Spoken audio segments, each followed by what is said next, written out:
live look with the West Oahu Wet and Wild Cam. Nice skies this morning, a beautiful sunrise, Bombras sunrise. A closer look with the Zephyr Cam, kind of like a ceiling as the pilots refer to it. A high surf advisory, north and west facing shores. You can see 10 to 18 feet.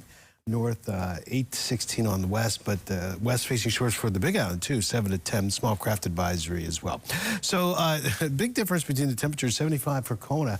That's ahead of what's left of that front. That's what that black line is, the trough we call it. But it's been low to mid-60s in the morning. Very cool, much cooler, especially the dew points.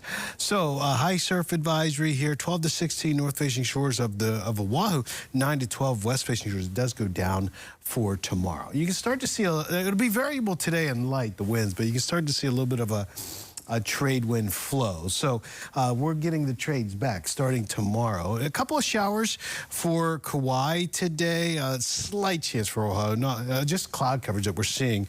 And then the boundary is going to a chance for some showers for the Big Island. So the end islands, the Garden and the Big Island, but the middle islands, I'd say partly cloudy to what we're seeing now. So partly sunny through the day today, probably relatively dry. We do same thing for Maui County, and you can see the showers there. Same pretty much all day for that until that boundary goes away.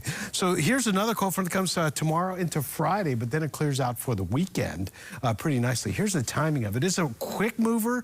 It's just a couple of chances for showers. This is tomorrow night. Watch how fast it goes down the island chain. This is Friday morning, and then it's gone. So a couple of showers possible, but basically the big weather story for the weekend is the trades come back, but they might be actually pretty windy. So today, I will say variably cloudy skies. Look for a high of about 79 for Honolulu, a little below normal. Here's the front tomorrow into Friday. But this is the one thing, if there's anything to be concerned about, it would be several days of windy conditions. We'll see if the models hold on to that solution, but it looks like windy conditions all the way into next week, which could be problematic with gusts up to 45 in some areas.